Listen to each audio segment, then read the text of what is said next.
दुलाराय बर' फरायसा आफादनि बे जुथुम्मायाव मैयानि थान्दै मेलाव जोङो माखासे गोबां हारिनि थामोनथा हारिनि सिनायथि हारिनि रैखाथिनि थाखाय जोङो माखासे थांखि जों आजावदों आरो बे थांखिफोरनि गेजेराव गुबैयै 4 बोसोर बिटिआर एकर्डनि जि मोनसे सम आरो बे बिटिआर सुक्तिनि जिफोर दफा दङमोन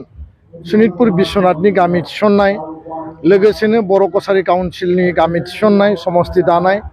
आरो कार्बि आंलंनि बर'फोरनि एसटि हिलनि जि मर्यादा बे गासै बिथिंखौ लानानै दुलाराय बर' फरायसा आफादनि थान्दै मेला गोख्रोङै जों रिजल्युसन लायो जे भारत सरकार आसाम सरकार जेरैबायदि खोथा होदों एरैबायदि खामानि मावनांगौ आखरे आखरे टाइम बाउन्ड इमप्लिमेन्टेशननि थाखाय जि खोथा होदों बे खोथाफोरखौ लानानै बिथांमोना खामानि मावनांगौ आरो बे खामानि मावनायनि बेलायाव जिहेतु बे जेंनाया राजनैतिक भाबै समाधान जानांगौ आरो पलिटिकल डिसिसननि गेजेरजोंसो बेयो सम्भब जायो दा बेखायनो आसाम सरकार आरो भारत सरकारखौ मैयानि थान्दै मेलनि गेजेरजों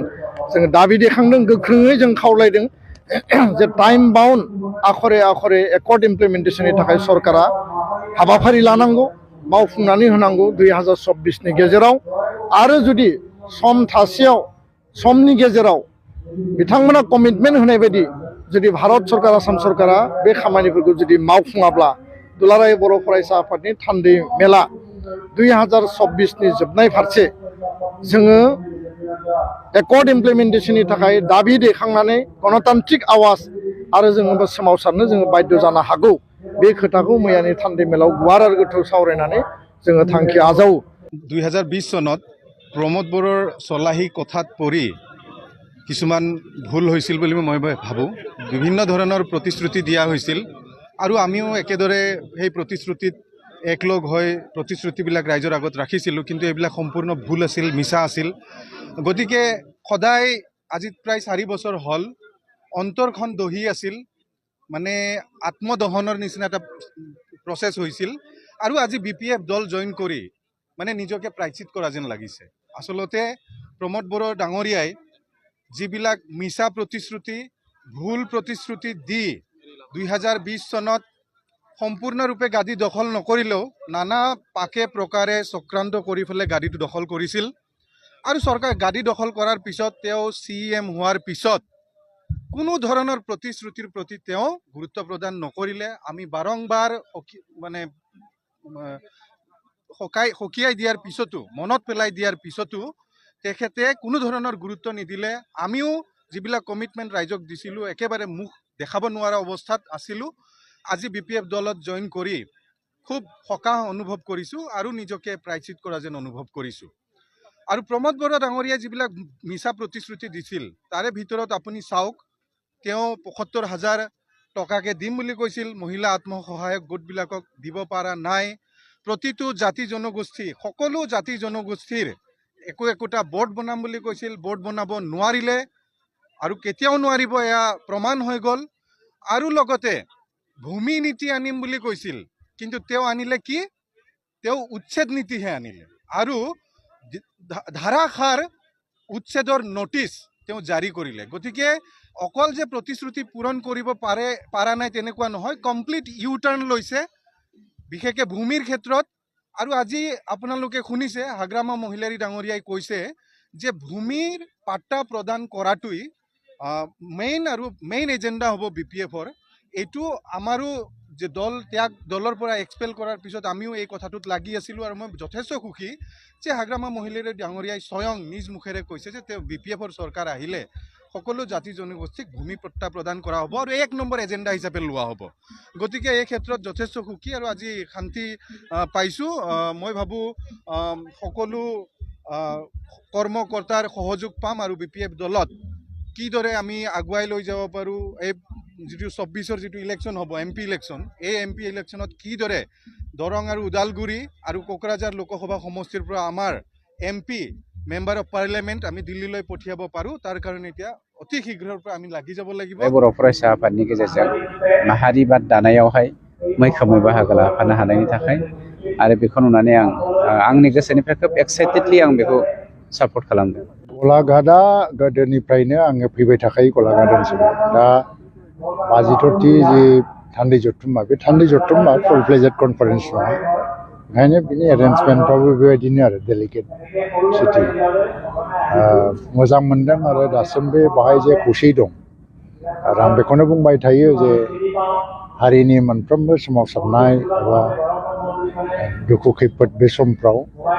बिटिसि ओनसोलनि बाहेरायाव थानाय बर' मानसिफोराबो समानै समानै बाहागो लानानै खस्थ'खौ सैबाय थायो बेनि बेनिफिट हिसाबै हयथ' जेबो मोना जों दा बिटिसिआव जायफोर दङ बिसोरथ' एफा एनैबाबो 2003 मायथाइनि उननिफ्राय एफा एनै बेनिफिट मोननो हमबाय एफा एनै सोरबा नंथ्राबाबो एफा एनै साख्रि मोनबाय सोरबा स्किम मोनबाय सोरबा लामा जाबाय बाहेरायाव थानाय मानसिफ्रा जेबो बेनिफिट मोननाय बे सोमावसारनायनिफ्राय बेनिफिट होननानै बिसोर नागिराबो अब्लाबो जेबो मोनाबाबो बिसोरो बिना सात्त'आवनो बाहागो लायो आरो खामानि मावफालांबाय थायो बेनि थाखाय जोङो जेब्लायबो खर' गंग्लायनांगोन जे बिटिआर ओनसोलनि बाहेरायाव थानाय बर' फिसाफोरखौ जे जेब्लायबो जे निसात्त' भाबै हारिनि खांख्रायनाय गाबखांनायखौ खोनायोब्लानो ओंखारलाङो जेबो लाब गैयाब्लाबो जेबो मुलाम्फा गैयाब्लाबो आरो ओंखायनो दा BKWSC जानायनि उनावहाय दिनै एसे बाहाय मोनसे मिजिं नुनो मोन्दों दा बेनि गामिनि लिस्टआ दाबो फाइनाल जायाखै समस्ति दानाय जायाखै दाबो आरो बेखौ दा प्रसेस लाबाय थादों आं वेलफेयार अफ बड'लेण्ड डिपार्टमेन्टनिबो मिनिस्टार हिसाबै आं मोनसे एडभाइजारि कमिटिनि चेयारमेन बेफोरखौ लानानै रायज्लायनो बे मासनि गेजेरावनो गोख्रै मोनसे मिटिं लेंनाय जागोन आरो बिथांमोनाबो थांगोन बयबो फैगोन स' फारि फारि गामि सोनाय लिस्टखौ फाइनाल खालामनाय आरो समस्ति बानायनानै इलेक्सन खुंनाय काउन्सिलाव अब्लासो फुल प्लेजेड बाजेट फैगोन बेहाय आरो इलेक्सन जायागौमानि बाजेटआ फैनाय नङा थ' बेहाय जाहाथे समान मोनसे जौगाखांनाय लाबोयो बे ओनसोलनि बर'फ्राबो एफा एनै लाब मोनो फार्स्टिं दुलाराय बर' फरायसा आफादनि बे जथुमाव हारिनि गोबां जेंनाफोरखौ सावरायनाय जादों बिटिआर एकर्डनि बाथ्रा गोख्रैनो सुफुंनांगौनि बाथ्रा बेफोर जों राजनितियाव दं हिसाबै दा पावार पलिटिक्सआव दं गभर्नमेन्टआव दंफायो बे जोंनि मरेल रेसपन्सिबिलिटि बेखौ मावफुंलांनांगौनि थाखाय जों नाजाबाय थादों प्रमद बर'नि दैदेननायाव जे बिटिआर काउन्सिल जादों बेहायबो नाजाबाय थादों रिहेबिलिटेसना माने 50%नि बारायानो जाबाय गामि सोसननाया दासो एसे जागायजाहांदों फारसेथिंहाय माने बावहाय पेकेजनि फैसा फैनो आराम्भ जाहांदों माने बिदिनो आरो भारत सरकारनि दारैहाय माखासे एक्ट पास खालामनांगौ दं पार्लियामेन्टआव बेखौ दाबो खालामनो हानाय जायाखै आरो खिन्थु बियो खालामनायनि लामायाव थांगासिनो दं फारसेथिं कार्बि आंलंनि बर'फोरनि हिल्स ट्राइबनि जि इस्यु बे जिनिसाबो खुब माने एक्टिभ कनसिडारेसनाव दंबाय थायो गोख्रैनो मोनसे डिसिसन जानायनि लामायाव फैगासिनो दङ थ' गासै बिथिंखौ लानानै जोङो एफर्टखौ मावफुंनो थाखाय नाजागोन बेनि अनगायैबो जोंनि हारिनि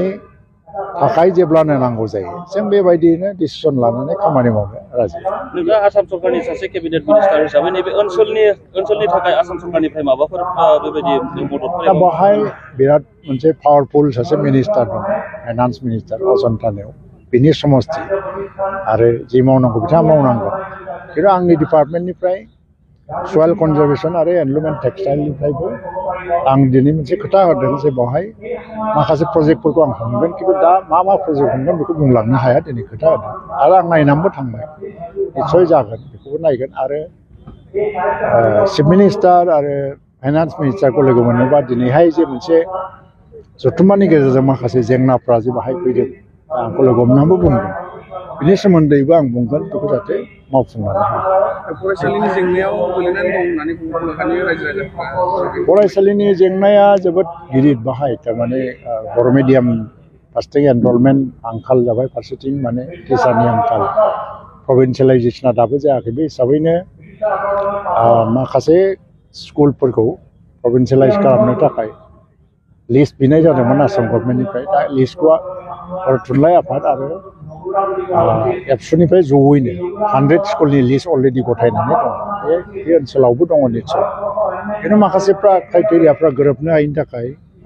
जबरदस्तबाबो खालामनो हायाखै दा मोनसे खोथाया बेबो जे जोंनाव दा जेसेबां सरकारि स्कुल दं बर' मिडियामाव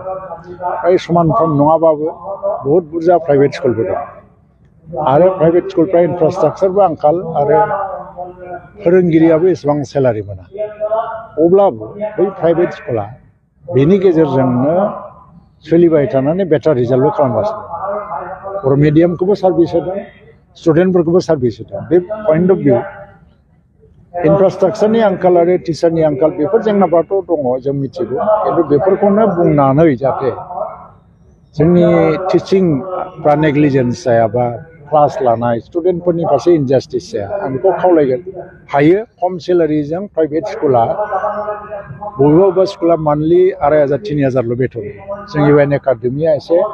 बुरजा होयो क'क्राझारनि इउएन एकाडेमिया बुरजा होयो दा बेफोरबादि स्कुला जुदि खम सेलारि होनानैबो बेटार रिजाल्ट खालामनो हायोबा जायफ्रा प्रभिन्सियेलाइजखा फुल पेजेड सेलारि मोनगासिनो दं खिन्थु टिचारनि साफा सानैनि आंखाल बिनि थाखायनो बिनि रिजाल्टआ जुदि जिर' जानांगौ बेयो गनायजाथाव जास्ट माने लजिक नङा